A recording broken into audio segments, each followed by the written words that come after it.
नमस्कार, आप सभी का स्वागत है सत्कर्म योग चैनल में। मित्रों, दूर्वा घास के बिना गणेश जी की पूजा होती है अधूरी। आज मैं बताऊंगा दूर्वा का गणेश जी की पूजा में इतना महत्व क्यों है, दूर्वा की उत्पत्ति कैसे और कब हुई, गणेश चतुर्थी पर गणेश जी को दूर्वा किस तरह चढ़ाएं। तो सबसे पहले कमेंट बॉक्स में जय गणेश लिख दें। मित्रों, हिंदू धर्म में हर देवी देवता की पूजा करने की कोई न कोई खास विधि होती है और कुछ ऐसी चीजें भी होती हैं जो उन देवी देवताओं को बेहद पसंद होती है। उनके बिना पूजा पाठ अधूरा माना जाता है। प्रथम पूज्य गणेश जी वैसे तो खाने पीने के बेहद शौकीन हैं। कई सारी चीजें जैसे लड्डू, मोदक भगवान गणेश को बेहद पसंद हैं।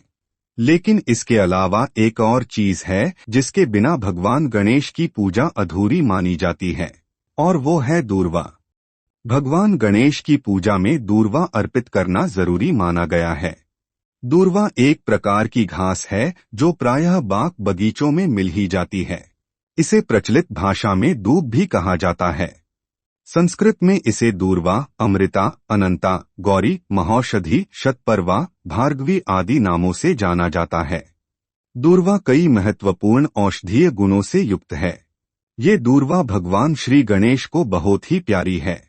गणेश जी को दूर्वा चढ़ाना बहुत ही शुभ और लाभकारी माना जाता है। गणेश जी एकमात्र ऐसे देव हैं जिनके पूजन में दूर्वा अर्पण की जाती है। मान्यता है कि समुद्र मंथन के समय जब समुद्र से अमृत कलश निकला तो देवताओं से इसे पाने के लिए दैत्यों ने खूब छीना झपटी की, जिससे अमृत की कुछ बूंदें पृथ्वी पर भी गिर गई थी, जिससे ही दूर्वा घास की उत्पत्ति हुई थी। गणेश जी के पूजन में दूर्वा को जड़ सहित तोड़कर पवित्र जल से साफ करके 21 दूर्वाओं की मिलाकर मोली से गांठ बांध दी जाती है और फिर इसे पूजन थाल में रख दिया जाता है। गणेश जी को दूर्वा कैसे चढ़ाएं? तो सुबह जल्दी उठकर गणेश जी की मूर्ति या तस्वीर के सामने बैठकर व्रत और पूजा का संकल्प लें। फिर ओम गम गणपतये नमः मंत्र बोलते हुए जितनी पूजा सामग्री उपलब्ध हो उनसे भगवान श्री गणेश की पूजा करें। गणेश जी की मूर्ति पर सिंदूर लगाएं। फिर उन्हें 21 गुड़ की ढेली के साथ 21 दूर्वा चढ़ाएं। मतलब 21 बार 21 दूर्वा की गांठें उन्हें अर्पित करनी हैं। इसके अलावा गणेश जी को मोदक और मोतीचूर के 21 लड्डू भी अर्पित करें। इसके बाद आरती करें और फिर प्रसाद बांट दें। दूर्वा अर्पित करते समय इस मंत्र का जाप करें। मंत्र है श्री गणेशाय नमः दूर्वांकुरान समर्पयामि। इस मंत्र के साथ श्री गणेश जी को दूर्वा चढ़ाने से जीवन के सभी विघ्न समाप्त हो जाते हैं और श्री गणेश जी प्रसन्न होकर सुख और समृद्धि प्रदान करते हैं। इस बात का जिक्र स्कंद पुराण, शिव पुराण और गणेश पुराण में किया गया है। पुराणों में इसके बारे में कथाएं भी मिलती हैं। एक पौराणिक कथा के अनुसार एक समय अनलासुर नाम का एक राक्षस हुआ था।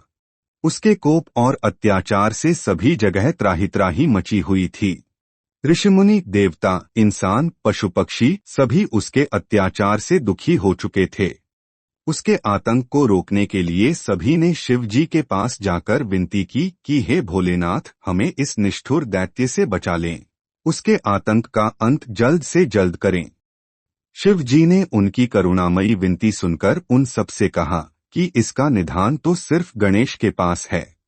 सभी ने फिर श्री गणेश जी से अनलासुर का संहार करने की बात की। तब गणेश जी ने ऐसा करने की हामी भर ली। फिर श्री गणेश और अनलासुर में एक घनघोर युद्ध हुआ, जिसमें लंबोदर गणेश जी ने उस दैत्य को निगल लिया। दैत्य को निगलने के बाद गणेश के पेट में तेज जलन होनी शुरू हुई। उन्हें वो जलन असहनीय हुई। देवी देवता, ऋषि मुनि सभी उनके उपचार में लग गए, परंतु उन्हें आराम नहीं आया। तब कश्यप ऋषि ने दूर्वा की 21 गांठें बनाकर श्री गणेश को खाने को दे दी। दूर्वा खाते ही उनके पेट की जलन एकदम से शांत हो गई। कश्यप ऋषि और उनके द्वारा भेंट में दी गई उस दूर्वा से गणेश जी बड़े प्रसन्न हुए और बोले कि जो भक्त इस तरह मुझे दूर्वा चढ़ाएगा वो मेरी विशेष कृपा का पात्र होगा। तब से भक्तों द्वारा ये परंपरा चली आ रही है और गणेश भक्त विशेषकर बुधवार को और चतुर्थी तिथि पर गणेश जी को दूर्वा चढ़ाते हैं। गणेश जी के श्रृंगार में भी दूर्वा का बड़ा महत्व है। इसके बिना कोई भी गणेश पूजा संपन्न नहीं होती। एक अन्य पौराणिक कथा के अनुसार एक बार देवर्षि नारद ने भगवान गणेश को सूचना दी कि पृथ्वी पर महाराज जनक को अहंकार आ गया है। वे स्वयं को तीनों लोकों के स्वामी मानने लगे हैं। नारद जी की बात सुनकर गणेश जी महाराज जनक का अहंकार तोड़ने के लिए ब्राह्मण का वेश बनाकर मिथिला पहुंचे। उन्होंने राजा के सामने जाकर कहा कि मैंने इस नगरी की भव्यता के बारे में काफी सुना है। मैं वही देखने यहाँ आया हूँ और बहुत दिनों से भूखा हूँ।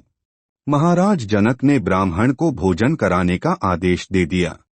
भगवान गणेश भोजन करने बैठे और भोजन करते करते वे सारे महल और नगर का भोजन खा गए, लेकिन फिर भी उनकी भूख शांत नहीं हुई। इस बात की जानकारी महाराज जनक तक पहुंची और उन्होंने ब्राह्मण रूपी गणेश से इस बात के लिए क्षमा मांगी। तब गणेश जी वहां से उठे और एक गरीब ब्राह्मण के घर जाकर भोजन करने चले गए। तब गरीब ब्राह्मण की पत्नी ने भगवान गणेश को भोजन में दूर्वा घास दी, जिसे खाते ही भगवान गणेश की भूख शांत हो गई। वे पूरी तरह से तृप्त हो गए। इसके बाद भगवान गणेश ने उन दोनों पति पत्नी को मुक्ति का आशीर्वाद दिया। तब से ही भगवान गणेश को दूर्वा चढ़ाने की परंपरा शुरू हुई। कमेंट बॉक्स में अभी तक जय गणेश नहीं लिखा है तो तुरंत लिख दें। हमारे चैनल पर आपको मिलेगी हर हिंदू व्रत त्योहार की सटीक शास्त्रोक्त जानकारी, जो मैं आप तक लेकर आता रहूंगा। तो मेरी अगली वीडियो भी अवश्य देखें और कुछ नया आप जान पाएंगे। धन्यवाद।